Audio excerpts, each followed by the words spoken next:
This is 365 Sports, powered by Sikkim365.com. Welcome to the Triple Option.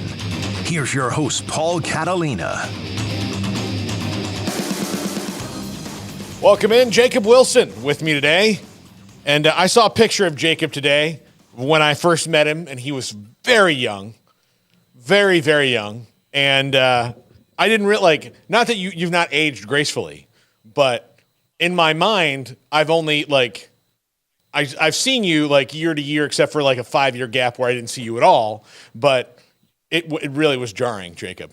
I mean, this is the face of a Marine. It's how you age. You just age a little bit faster. Yeah, you age well. I mean, I've seen some grizzled veterans that, you aged well. It was probably had to do a lot with where you were stationed for a large majority of it. True. I'm sure the people who are in random other places are man, those guys from Hawaii, really. If they're aging that poorly in Hawaii, I got no hope out here in 29 Palms or Yuma, Arizona. Yeah, they're doing something right over there. So no, you're aging gracefully, but I could not believe how young you looked. It was ridiculous. Mm-hmm. Anyway, I have not, done realignment stuff on the show all that much yet, other than the first week we were on, Jacob. We didn't really do much realignment stuff, but now we actually have a realignment topic to talk about, in that Ross Dellinger reporting that Oregon State and Washington State are moving towards some sort of alliance with the Mountain West, and it all depends on the court case. Straight up and down, whatever happens with that. And there could be $40 million per school for a couple years left if they get all the money that they want. I don't think that's going to happen, because that would mean that the other 10 departing teams lose this case completely. And I don't think there was tortious interference or anything going on that you could say it was conspiracy, considering that right up until the end, half the schools thought that we're going to get a $50 million a year TV deal. I can't wait till George tells us this. He keeps saying things are going well. and then they had to sell Girl Scout cookies essentially for Apple. Apple's okay, we'll give you this much money. But do you remember when you were a kid and you had to sell candy bars for your school? Mm-hmm. That. And the Pac-12's I didn't like doing that, man. Yeah. This seems to be harder to do, and less people that are going to be helping us out. Anyway, but this alliance would be, and the things they have to figure out, it could be a scheduling partnership to where, 8 or so games a year are played against the Mountain West, and which could eventually lead to a full merger. But the biggest problem that Oregon State and Washington State have right now is that they don't have a schedule for less than a year from now, outside of playing each other and a couple of the non-conference games that they've already scheduled, which, as you know, some of those can just wind up going away anyway, because, we've seen it here at Baylor the last 2 years. They've had to play Albany and Long Island because Louisiana Tech said, we've got a better deal over here, and backed out of there. So those are not as tenuous, but can be tenuous. So they really could potentially wind up with a whole new schedule that they hadn't planned on. So that's what part of this is. Your thoughts on these merging? It would also mean that any kind of Oregon State and Washington State to the Big 12 rumors, which were silly at best, this would quash them. Absolutely. And Oregon State and Washington State, they simply are the victims. The Pac-12 is a conference. Those people are not victims in the failure of that conference. It is Oregon State and Washington State. That's it. And it sucks to be them, because when the ACC threw out that life raft for Stanford and Cal, I was beside myself, because those were two schools that did not deserve a life raft, in my opinion, because they're not even very good right now. But Oregon State and Washington State, they're two teams that they need a life raft from somewhere, because while they're actually program-wise, they're in good shape right now. The teams are pretty darn good, but they are not the teams that benefit college football when they're good. They're not Texas, Ohio State, Alabama. Yeah. They're not those teams that the powers that be root for, because it doesn't have that much of an impact on the overall spectrum of college football.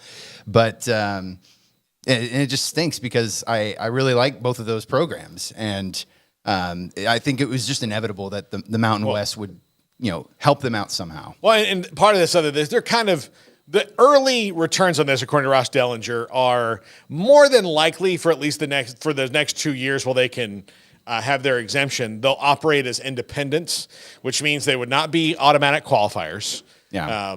So they will have independent schedules, and they'll have that schedule, which essentially is kind of like a supersized Notre Dame deal with the ACC. Notre Dame, I think, has to play 4 ACC games a year as part of their agreement, which makes it really easy for them because, now you only have to really schedule 8 games, and a couple of those are always going to be there. USC is always going to be there, and Navy's always going to be there.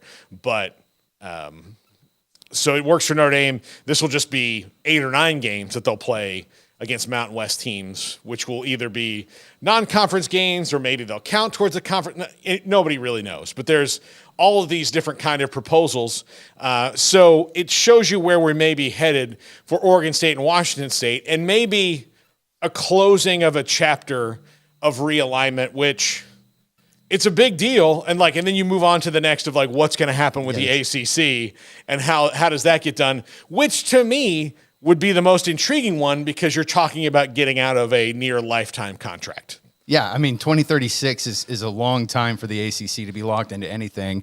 And while it makes sense that they added Cal and Stanford and SMU because of, I guess, the location of those schools and, some success in their program's history, some, brand recognition. I think that was more of, we're going to plug a hole that hasn't been poked yet because I think they're going to lose Miami and Florida State and Clemson eventually. Yeah. And UNC. And UNC. They're going to lose some of those big schools eventually. And so proactive move on their part. But the moves for Oregon State and Washington State, remember when BYU was independent? They were on TV and you could watch them, but were you really thinking of them as a force to be reckoned with? Not really. They had. But they weren't. But and the thing is, look, BYU has its own cornered market too. This is for 2 years while the last of whatever money they have with the Pac-12 exists, whatever that is, and the Pac-12's regular media deal is up.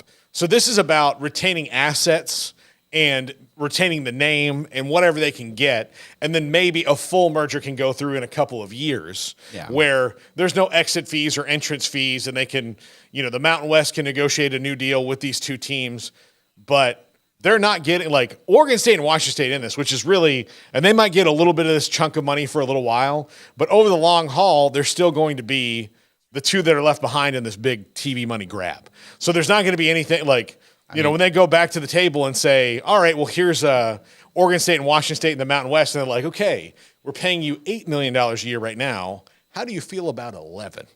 And they'll be like, well, that's more. So thank you.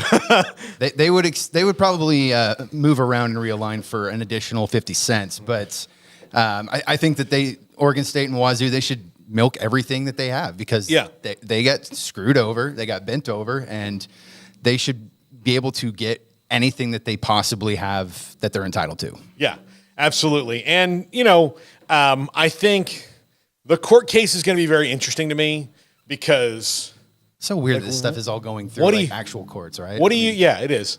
So what is your argument if you're Oregon State and Washington State other than well, see, we were trying to keep it together completely. We were 100% in, and everybody else was 90% or worse.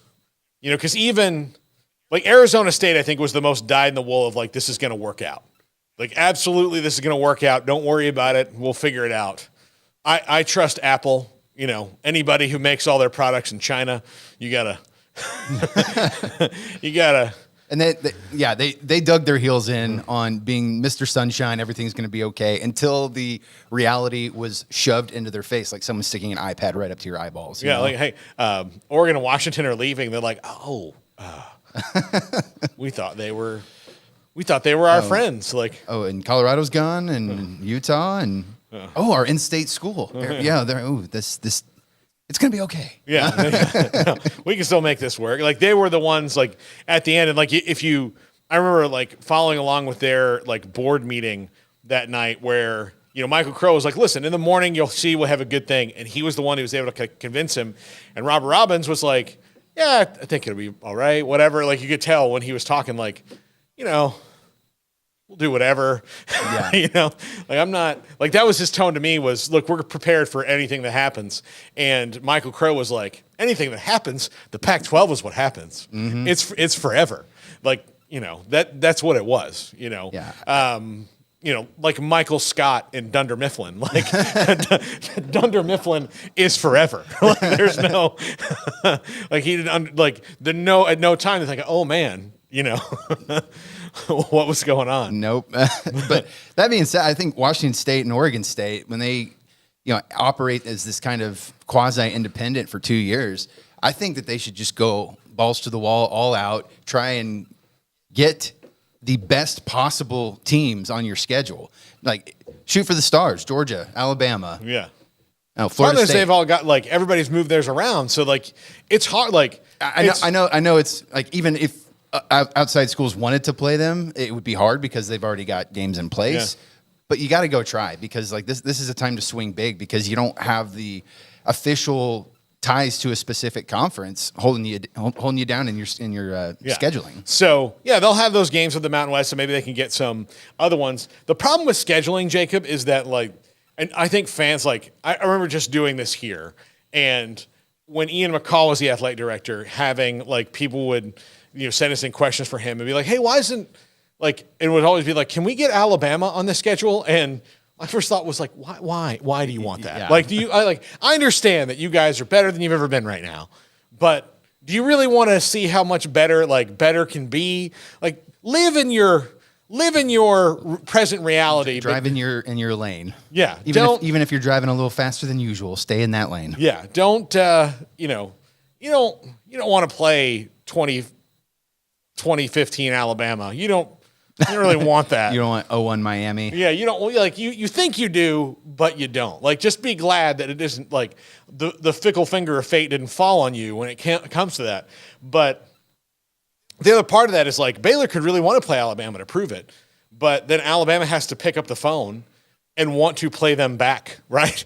Like you can't. It's like asking somebody to prom. Like you can go ask your girl to prom and be like, Cindy, I think we should go to prom together. And if she says no, you're not going to prom with her. Like there's no, you don't just go to prom near her and be like, yeah, we're just doing this distance thing. Although, I mean, I love this analogy, but there's also value in shooting your shot. Yeah, there is.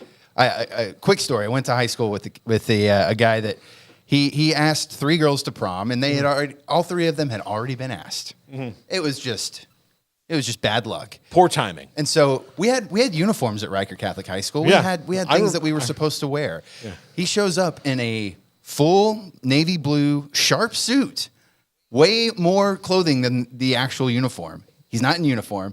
And we said, hey, why are you wearing that suit? And he just goes, so I can show these bitches what they said no to. And he got a date later that week. Good deal. I mean, my apologies to those 3 girls for I'm quoting somebody, but yeah. I get. Look, again, he got a date. That's all that matters. Sometimes you have to show them what they're missing. But again, what's the benefit to? It's just kind of like Texas playing some of these schools from the Big 12. Yeah. What's going to be the benefit when Texas leaves? What's the benefit for A&M to play Baylor again? And Baylor had made that into this rivalry, right? And you're a Baylor guy, you don't like Texas A&M, but it's not a rivalry to A&M. And from their perspective, all it was going to do was hurt them because it wasn't going to help them. True. Because for the better part of the last 35 years, when they had played, A&M had won that game. It was overwhelming, so it wasn't really a rivalry.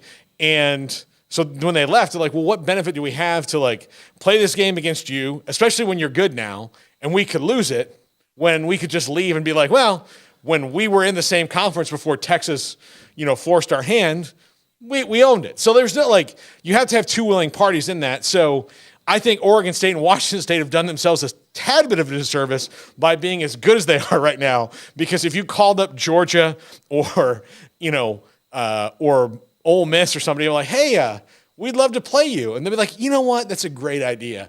I'm going to talk to my people. We're going to get in a room. We're going to hash it all out, and then we'll send you a Zoom link at some time. But don't wait by the phone. And then they shut the door and laugh all together. Like, no, we're not doing that because, again, there's the benefit. The point that I was just trying to make is that, I mean, I'll say the guy's name. His name is Daniel Vaught. Sometimes you can shoot your shot. Yeah. And something. Yeah, well, and here's the other thing that they can continue to do. They can continue to make themselves attractive to TV partners to do that, to where a TV partner want to go. Like, that's how a lot of the BYU games came about, where they're playing Texas and Oklahoma, where, they were going to schedule anyway, but then the TV partner's like, oh, that's a good one. We're going to put that one, right up front, Labor Day weekend. Let's have a big time with that. Yeah. So if you're good, if you're Oregon State and you continue to be good, then you can say, like, yeah, we'd like to play North Carolina. And they'll be like, you know what? Let's put you in a neutral site. Let's do this up big first week of the season. Like, those things can happen, but you have to continue to be good and continue to be a draw. And it is the ultimate bummer that those two schools are as good as they are. Now, granted, Washington State's fallen a little bit of a skid here lately, but they're still really good. They've got really good quarterbacks. They're fun to watch. In fact, Oregon State's only loss is to Wazoo. Oregon State is very much in the Pac-12 discussion. And if they went out, I think they'd be in the playoff discussion, because if you went out in that league, then that's pretty damn good. Yeah. One question I have for you is, how does Oregon State keep a hold of Jonathan Smith? That's Jake Dickert and Jonathan Smith both have that same question they're going to have to answer, because Jonathan Smith is an alum, and you can love your school all you want, but when they come with it, a couple years from now, where they're going to have less money, no matter what, like, what they have to deal with is the fact that to pay him a competitive salary, a large chunk of the money they used to pay him with is going away. So you either have to have big-time alums say, we're going to take care of this, and I don't think that really is. You don't think Oregon State and think old money? No, I don't think sure it's out there. I don't think old money pays for as many things as we think they do. I think they help make things better, but I don't think that, like, you can't, like, there's not a T. Boone Pickens for everybody that you can, even like a school like A&M or Texas that has all these gigantic oil money people, like, they don't just write checks to A&M and Texas because they want to. Like, you have to, there has to be some underbelly, some grease. Yeah, exactly. I was going to use a different term. I'll just do this. Garrett's laughing. That's a little bit of this going on there to make them do it. So for Jonathan Smith, I think that it's going to come down to, all right, so say a Big Ten school wants you. And I would say that's pretty likely considering the schools that are going over there. So say it's Indiana, right? They've decided they're going to put some money behind winning at football. Well, do you turn down Indiana and what's going to be an $80 to $90 million TV market and, all of that stuff because they say they're going to do this? Or do you turn down, say, like an Ole Miss that would come out, like Lane Kiffin finds a job with a bigger money school with more NIL. We've talked about it in the past, but Michigan State has an opening. Yeah, Michigan. Michigan State's probably a better example because it's real. It's not hypothetical. Yeah, Michigan State's open right now. They would be foolish not to consider Jonathan Smith, especially considering that he doesn't appear to be stupid. Yeah. So yeah, I mentioned it weeks ago on this show, but Jonathan Smith would be a good hire for them, but I still think it makes more sense for them to go after an up-and-comer at Ohio State and Brian Hartline. But that's a whole different thing. No, I agree with you there. Like, go ahead and take a strength away from an enemy, to me. Like, or taking Oregon State's coach might be a good move, but if Brian Hartline's going to be a head coach in the Big Ten soon anyway, make him your head coach and take away a strength from your enemy. Like, he's the best recruiter in that conference, so maybe in the whole country, Paul. Yeah, but yeah, exactly. So go do that. But yeah, I don't know how they do that. I don't know how you reconcile that long term. And you can love your alma mater all you want, but you better love it a lot because they're not going to have the money to pay you the same. Mm-hmm. Because coaching salaries are going up and up and up, which is it's strange to me because some of the coaches are the ones that are like, well, I'm all for NIL. I'm like, well, would you donate to the collective? And like, Well, I don't want to. Like, look, I'm not that for NIL. I don't want to be like in charge of the payroll here. I mean, what's like, how many other jobs do you want to put on me? I can't do everything. When we come back, the NCAA is an absolute ridiculous bureaucratic mess and should be ashamed that it even exists. But I think they've been presented with an opportunity here to streamline their processes when it comes to Jim Harbaugh and Connor Stallions and this cheating scandal. I think they could really do something here. I don't think they will, but I think this is an opportunity. We'll talk about that when we come back. This is the Triple Option on 365 Sports. Your business is like most, you need things done quickly. But if you're still tying your critical applications together on multiple shared public networks, you've probably been feeling the slowdown. And that's no good for business. A private UPN fiber network can get you and your business moving at the speed of light. Whatever you need, we can build it. Internet, Metro Ethernet, Waves, dark fiber. We deliver custom private networks and are focused on business customers only. Our next generation 100% fiber optic infrastructure offers you low latency and ultra scalable bandwidth with speeds up to 100 gigabit to run your critical applications. Your connection won't be limiting your performance anymore. It's diverse and scalable, so it can grow and change as your business grows and changes. And with a secure carrier-grade private network, you'll have all the reliability you need. Contact UPN today to learn more. Fast just got faster. This is 365 Sports, powered by Sikkim365.com. Welcome to the Triple Option. Here's your host, Paul Catalina. Welcome back with Jacob Wilson alongside. Jacob, you're a former Marine, and you're a former Marine videographer. That's right. Which I think makes you uniquely qualified to talk about Connor Stallions, also a former Marine, and someone who is has clearly a passion for videography. At Michigan, he's been accused, and there have been 11 schools at least, that have said, yeah, we've got evidence of him buying tickets. We've got surveillance video of him sitting in those seats. We've got surveillance video of people videotaping from the seats. Pointing at each sideline with their phones. And so all that's coming down. Do you feel like maybe you missed out on an opportunity to get into the college football world, seeing as your skill set? Although I think he was in code breaking or something, because that's his. I mean, all I can say is this guy forgot his training, because you got to be more subtle, especially when you're blatantly breaking rules. Remember what happened in Houston, Texas in 2017? Like there are eyes on you. And for the record, I am free to work if anyone is hiring. I could do that job way better, and you wouldn't know my name because it wouldn't be in the news. You're just saying, listen, Jim, if you make I can do this guy's job better than him. If you make it through this, yeah. Would you put it on LinkedIn? That's what that's the other thing. He seems to have put it on LinkedIn. I'm going to change my status on LinkedIn to hashtag open to work. Yeah. Like, he put it on LinkedIn, like, here's what I can do with my skills. And then immediately when somebody says, well, how is Michigan using those skills? He's like, no, I got to delete that LinkedIn profile. So, which does you no good, because people already have seen it. I'm sure it's screen grabbed somewhere, but I mean, it stinks for him, because he's the one that's probably going to face the harshest repercussions. Yeah.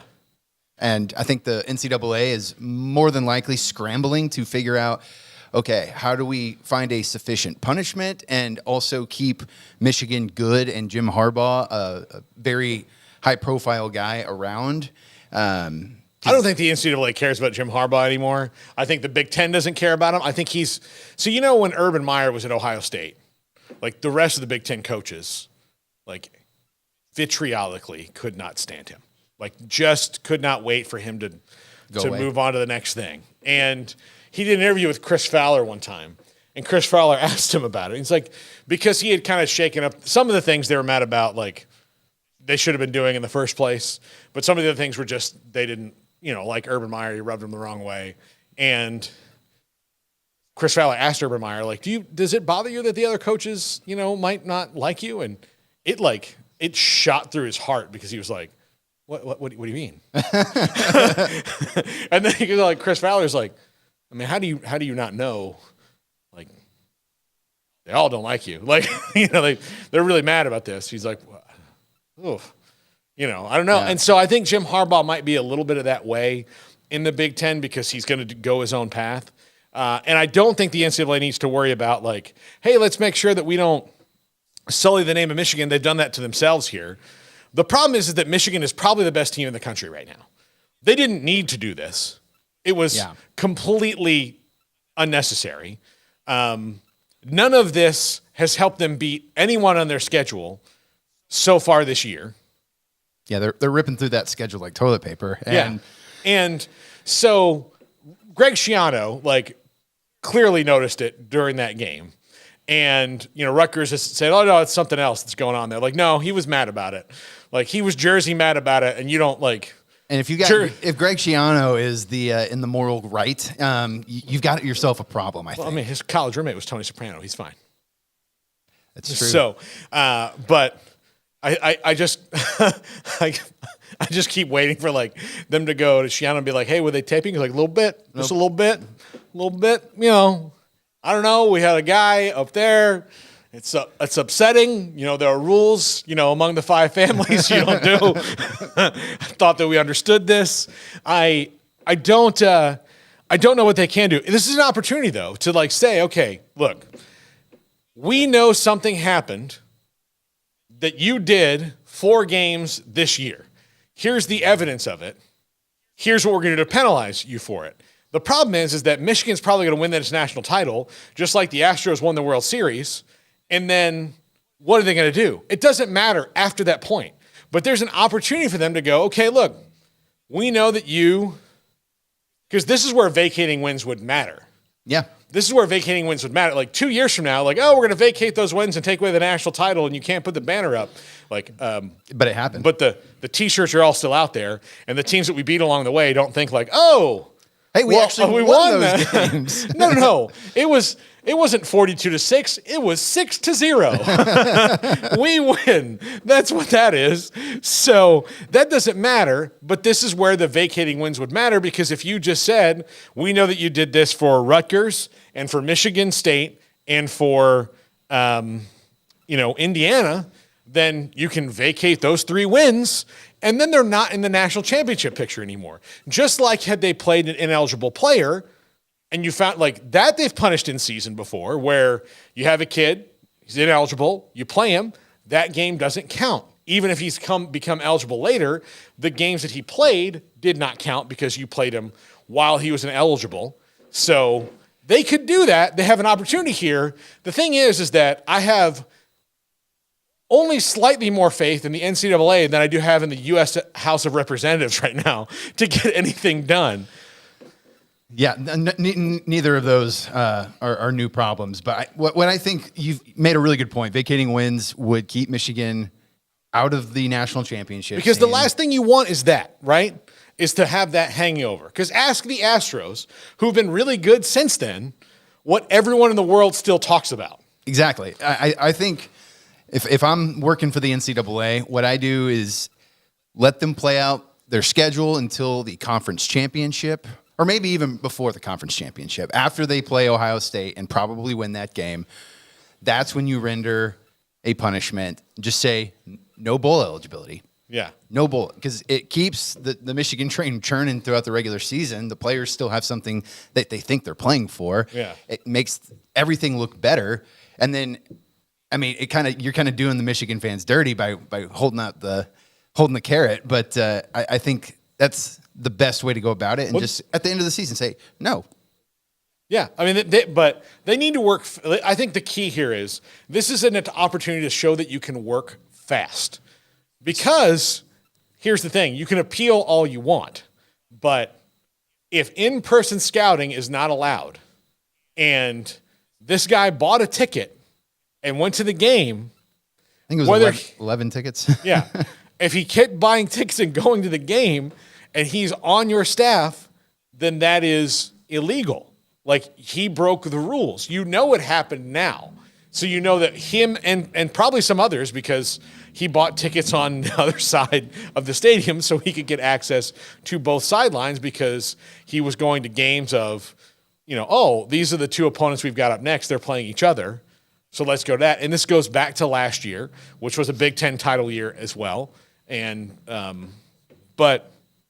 so I guess the good news is you wouldn't have to vacate 2 national titles potentially, because they didn't win it last year. But this is a situation that, like, at the very end should highlight why you need to change everything now, because, you drug on for 6 years with Kansas and the FBI did most of the work, and you came back with like, well, turns out that, like, we're not going to do anything about that.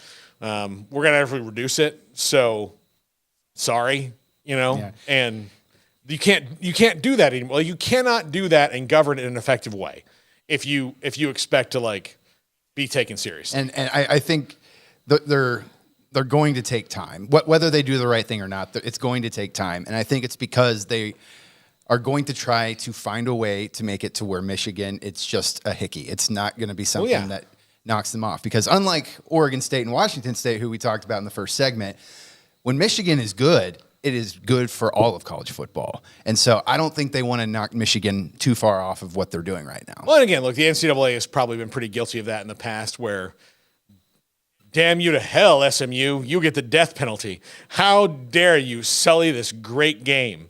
And then when they're, like, given evidence of, like, other schools doing it, they're like, listen, what we did to SMU was over the line, and we shouldn't do that to any people again. So we're just going to make sure this story runs through the news cycle, and maybe people will forget about that. So, it's true. They've done that in the past, but this is an opportunity. And look, Jim Harbaugh's probably going to get suspended again for all this, which means he's probably just going to go to the NFL and take the Bears job or the Raiders job next year and move on with his life. And his whole thing is, well, what can you do to me?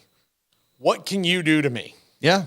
I'm not going to lie. I would probably have that mindset if I was him. Well, I mean, like, we've created an atmosphere where they're mostly untouchable. It doesn't matter what they do. They're mostly untouchable. I call this the Urban Meyer syndrome, where no matter what they do, they are still pretty untouchable. Everything they touch, not necessarily, there's bad things that have happened at every place that Urban Meyer's ever been. But, outside of his public image, from people who know these things, like normal people, people who don't work at Fox, fans, people of outside of teams. Columbus. Fans of rivaling teams. Yeah, I mean, like, everybody in the country, not in Columbus, Ohio, or the Fox offices. I understand why you have a weird taste in your mouth for Urban Meyer, because he was a Florida coach and you are a Florida State grad. And look, that's certainly the start of it. But here's the deal. I don't have a weird taste in my mouth about Steve Spurrier. Respect, man. But I don't have a weird taste in my mouth about Dennis Erickson at Miami or Jimmy Johnson. Of course, Jimmy Johnson and Emmitt Smith made up for their sins by being Cowboys. But I don't have any ill will against Butch Davis or Larry Coker or even Mario Cristobal. Don't care. Billy Napier, fine. Jim McElwain, who cares? Name a coach. Doesn't bother me. Wow, I'm co-hosting with Mr. Rogers right here. Yeah, but that one, like, not only did you take the rivalry and turn it into, like, a really bitter, like, overly personal thing because you were such a dick. Like, you're just an awful person that gets away with awful things and leaves terror in your wake and then walks around like, I don't know what everybody's mad about. Like, just bad. Like, part of me appreciates a lot that there are people in Jacksonville, Florida that walk around with their, 2-time national championship shirts. But also, when asked about Urban Meyer, they're like, "Oh God, I don't know what to think about him."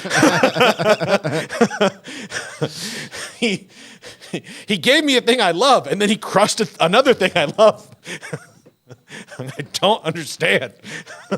He introduced me to my wife, but he killed my dog. I don't understand.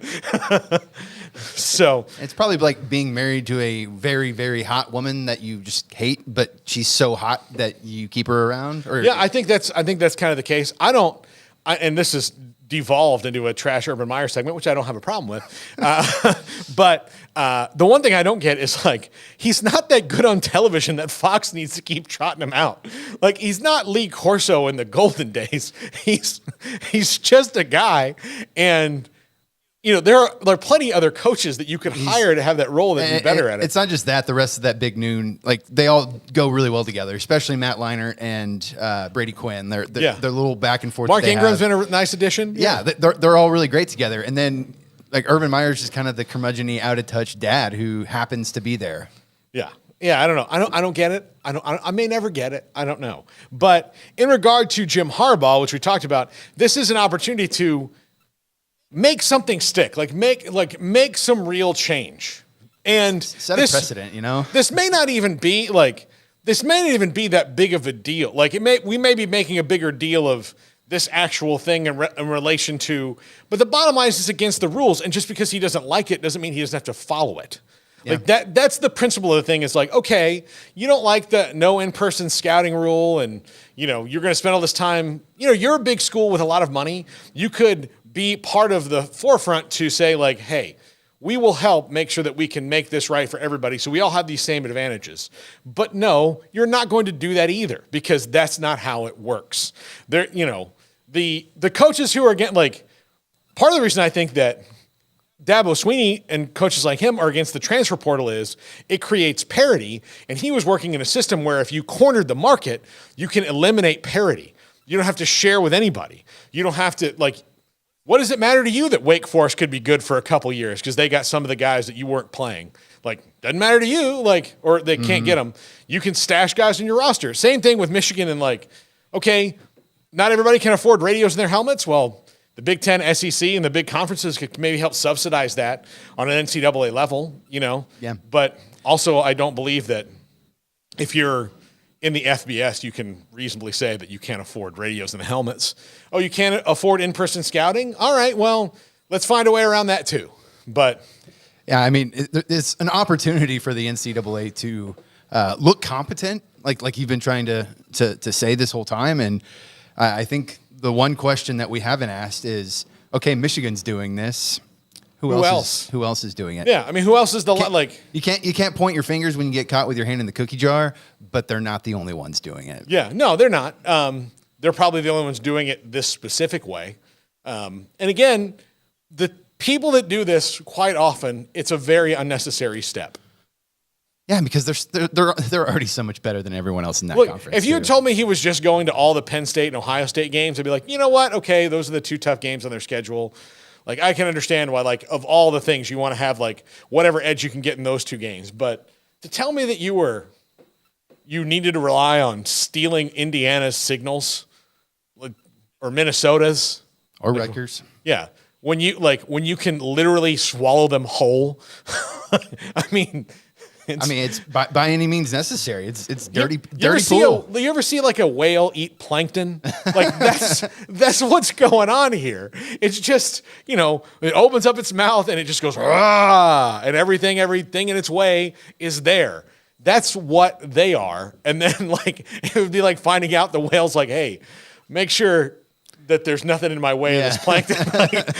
like, no, it's fine. You're all right. You're gonna have all the plankton you need. I will never understand why this team did this unless he was practicing with the other one so he could. I mean, I'm sure that it has in fact helped them because of how, you know, viciously they've gone through their schedule. But like, think about the Astros team that got beat. Like, a lot of the people who were trying to make heads or tails of them they were really good. Why did they need to do it? And it's like, maybe they were just, you know, doing leaving no stone unturned. I don't know. I mean, I'm sure that's it. But like, you know, nobody can hit Clayton Kershaw's changeup. Well, everyone can hit it if you know it's coming. Yeah. Or you don't swing at it because you're like, well, not gonna swing at this one. I'm gonna wait for a straight ball. Yeah, exactly. So those are the things that you're doing, and it's just, I don't know. Is it a bigger, less than not as big a deal as we're making it? Maybe so, but the problem is that there's got to be integrity in things. And if you like, once you start saying like, well, this isn't that like, well, where does the integrity stop? And the other thing that will hurt this as well is that as gambling gets more and more legal throughout the country, gambling will actually want to crack down on this stuff because that's what their guys Screwing around with my bets. Yeah, screwing around with their bets. That's how they make money, and they can't because their industry is going to be so heavy, is already so heavily regulated, and will continue to be so heavily regulated. They can't have like, the thing that happened with the Alabama baseball, right? Like that happened because they're like, whoa, we can't have any impropriety here.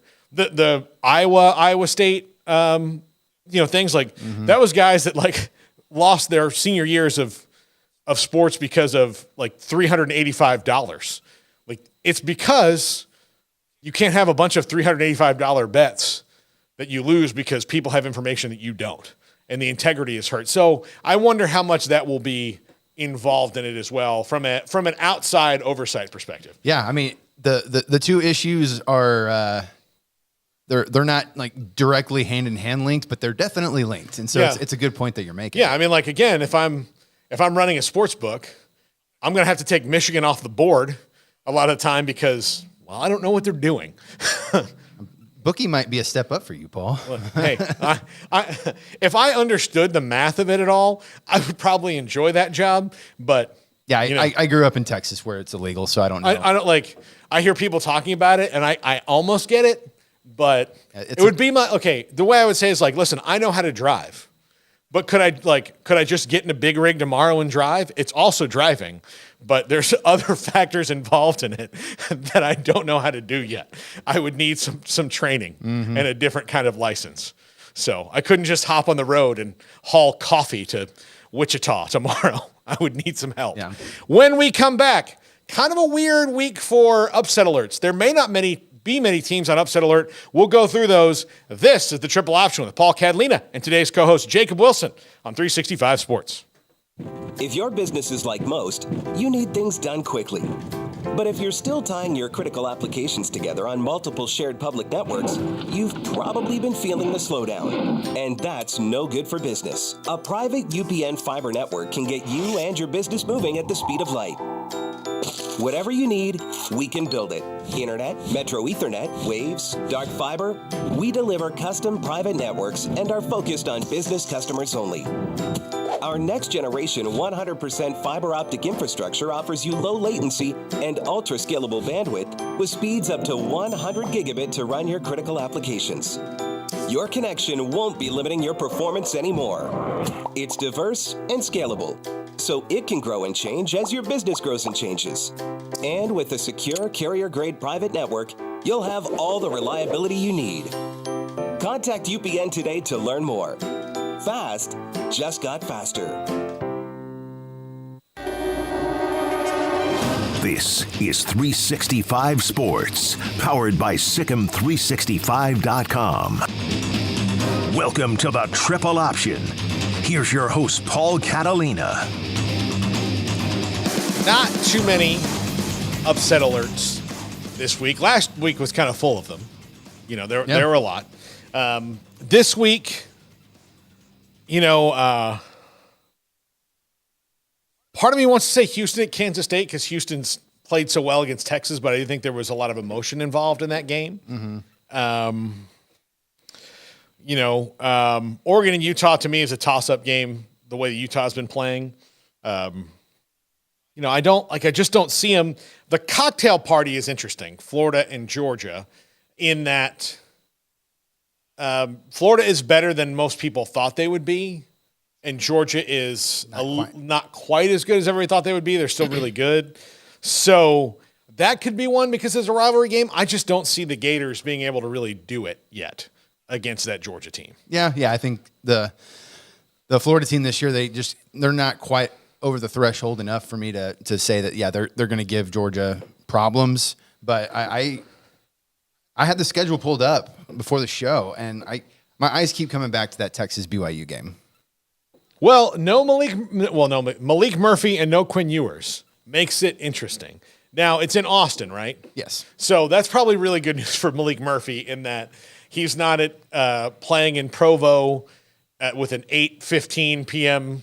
Central Time kickoff and, everybody having their, one soda for the week and getting all hopped up.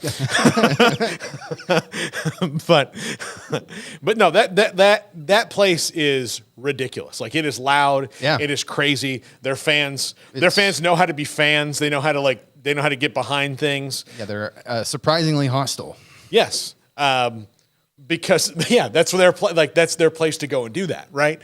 So they just unleash on you inside the walls of that stadium, and it would be tough. But now that they're in Austin, he's got kind of he's got a soft landing as long as he plays well. If he doesn't play well, the cheers for Arch will happen pretty fast. Yeah.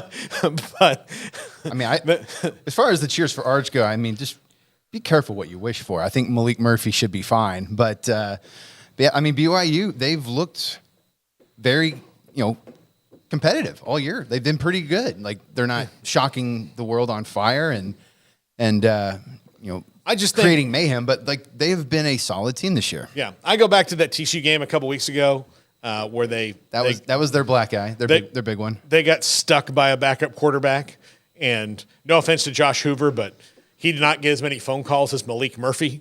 No. So, when it came to please come to our school. So I'm curious to see, because Malik Murphy right now, unless he transfers, we're going to go through spring with likely Quinn Ewers going to the NFL. I would think that's going to happen. Mm-hmm. Maybe not, though, because this is a surprisingly deep year for quarterbacks. And it's not just Caleb Williams and Drake May. J.J. McCarthy's going to be in that mix. Michael Penix is going to be in that mix. Bo Nix is going to be in that mix. Riley Leonard's probably going to be in that mix. So you've got guys, Yeah, this is the showcase for Malik Murphy. Yeah. It's not his job when Quinn Ewers gets healthy and comes back, but it's his time to show what he can do. But that being said, BYU, a competent team. Malik Murphy's trying to shake some cobwebs off. I think that there is potential for upset there. Yeah. Eventually, you would think that either he or Arch Manning are going to transfer to a place that they can start. And right now, I think the money would be on Malik Murphy because his name isn't Malik Manning. But you never know. This is this is his first opportunity to show that he's the future starting quarterback at the University of Texas. He was here before Arch Manning, and he can claim that job. I don't think the offense is going to be as diverse. I think they're going to lean into what Malik Murphy does well. I think Steve Sarkisian is smart enough to know that, I'm not going to just go out and go, all right, here are the plays we're running. This is just like Quinn does it. No, Malik Murphy has not played. Where I think it will come down to it is if BYU keeps this close and you're in the fourth quarter and you need him to make plays to help you win the game, can he do that if they take away something else? Mm-hmm. The great news for him is he's still got Jonathan Brooks and Xavier Worthy and, Jatavian Sanders and A.D. Mitchell and, an army of thousands that can help him. The offensive line is good. It's not great yet. I think that's where it's a pretty young group, right? Yeah, I think, but it's pretty darn good. Like, they're not, Michigan, where you look at them and it's like, those are corn-fed boys right there. Just gigantic dudes that you better not let them get their 9-foot arm wingspan out on you, because you're not getting around them, or through them. But they're pretty good. So those are things that'll work out for him, but the rest of the team can't make mistakes. They've got to really hone in and surround him. So I think BYU in Texas is interesting. If Quinn Ewers is playing, I would say well, no, but with the backup quarterback, it changes everything. Because again, we don't know what it's going to be like when he goes out there. Yeah. I'd like to get out of the Big 12, but this week we're kind of grasping at straws for upsets. Yeah, that's the thing. It's weird. And so the upsets are going to be like UNC and Virginia last week, where all of a sudden you're watching, you're like, oh, UNC didn't come back and take the lead in that thing. But here's the thing: weeks like this can create some of the biggest mayhem that you think of in college football. But Oklahoma and Kansas, I don't think that the Sooners, they're going to Lawrence. Kansas, a team that beat BYU earlier this year. And Kansas is on the up, so is Oklahoma, but I think this is as good of a chance as Kansas maybe has ever had to beating Oklahoma. Yeah. Yes. But Jalen Daniels not going to play. So, the biggest buzzkill for Kansas this year is you've got this quarterback who is super exciting and to me is the best overall quarterback in the league. Now, I'm not projecting him out to the NFL. Like, if I'm projecting the guys out to the NFL, then I'm saying, well, Quinn Ewers is the NFL guy. Will Howard, if he gets healthy, is probably, has a shot at being an NFL guy with that arm that he has. There's some other NFL type guys, but Jalen Daniels, as far as a college quarterback goes, into keeping you in games and making it interesting, there's not many like him in the country. Honestly, if you put Jalen Daniels, I'll ask this. If you put Jalen Daniels, Garrett, if I put Jalen Daniels on Alabama, healthy Jalen Daniels right now, there you go. Yeah. That's it. I mean, don't speak that into the universe because the portal is very much a thing. I think he's done with eligibility. So, but yeah, I think that if you did that, even with that, like if I put him on Tennessee right now, probably the same thing. If I put him on Texas A&M, like Jimbo Fisher would look like a genius again. 9 wins. He'll find a way to we're not going to run him. What's that? We're not crazy. He only runs a 4.4. That's only slightly fast compared to the fastest feet people. But yeah, Baylor is a home dog against Iowa State. That would be an upset if they managed to do that. I don't see that happening. I just think Iowa State plays too physical. I'm reluctant to even bring it up, but I think that given the way we've seen Colorado play at times this year, they could beat UCLA this week. It depends on which Colorado you get, right? If you get Colorado that can, withstand the pass rush a little bit more and make some big plays, and if they get UCLA kind of behind the 8 ball a little bit, then yeah, they can do that. Or if they turn it into a shootout, then they can. UCLA's defense is pretty darn good, so I tend to the only reason I would back off that one is just they've been so good on defense. But look, if you have a guy there's another quarterback probably in the draft I left out, Shadir Sanders. Shadir Sanders is a very, very good quarterback. This is not window dressing or an offense.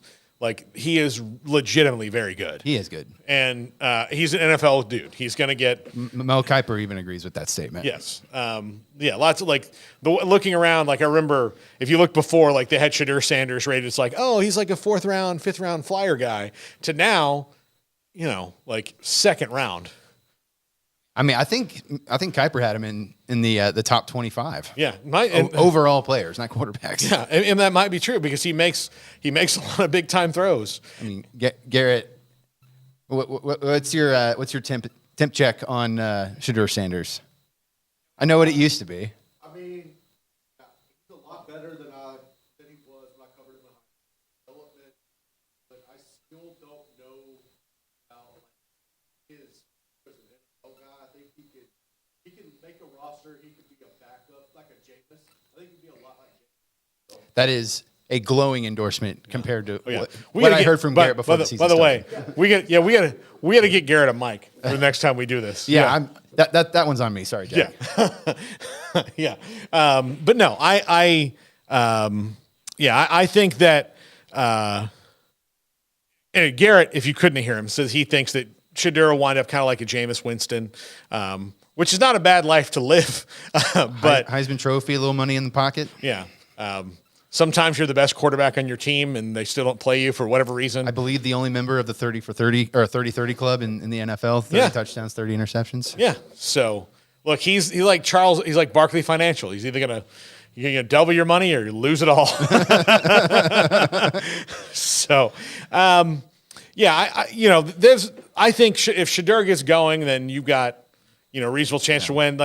It all caught up to them and it was going to when they played better teams. Yeah, but 6:30 kickoff, so it's not a Pac-12 game that you got to stay up all night to watch. I think it's prime for a very entertaining game. Yeah,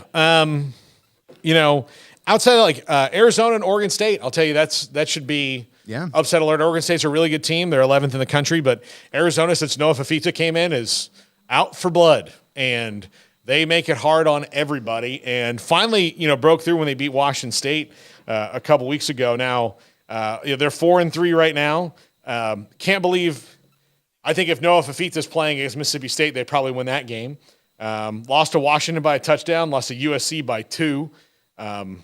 Drilled Washington State. I mean, drilled them 44-6. So I think Oregon State and Arizona is my biggest upset alert of the week.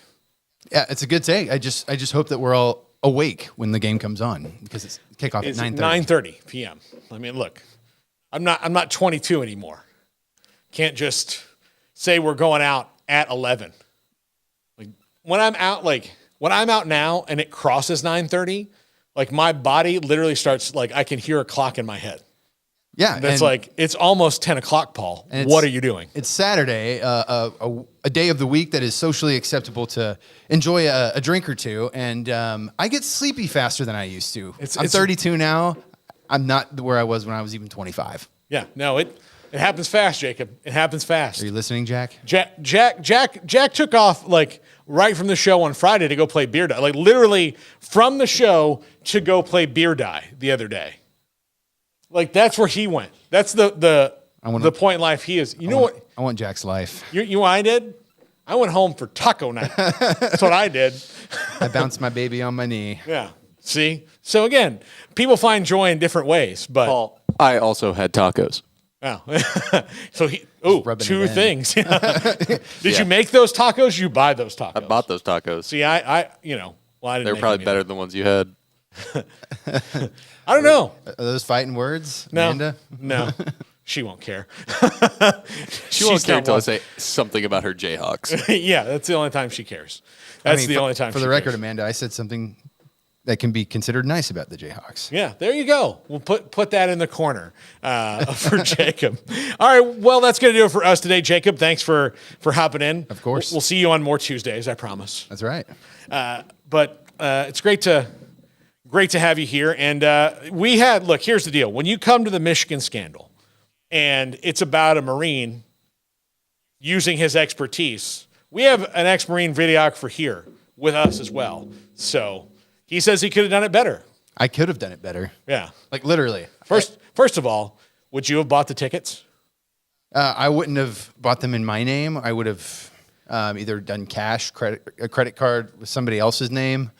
Just any other way than walking up to the booth and swiping your credit card and having your face be shown. You've got phones that you can use to digitally buy tickets.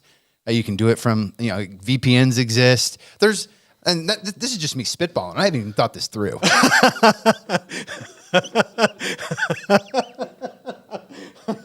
Yeah. Hire me, Harbaugh. Yeah. Look, here's the deal. If you want to cheat better, Jacob Wilson is available for you to go through. No, it is. And look, everybody who gets caught with a crime, usually there's a dumb thing they did. Because I'm sure that when Jim Harbaugh sat Connor Stallions down, he's going to be like, how did they find out? He's like, oh, I bought the tickets myself. And you're like, oh, I was wearing my Michigan hoodie to the game. Yeah. And when the guy next to me said, hey, Dave Simpson, I said, hey, Connor Stallions, nice to meet you. I'm just taking pictures of the band. Don't worry about me. I'm a big music buff. Big music buff. That's what I'm going to do. That's going to do it for us. We're back again tomorrow with another episode. Big show later on today. We've got Mac Rhodes. We're going to be talking USC. What else are we going to be talking today on the show? We got John McClain, Josh Newman, who covers Utah.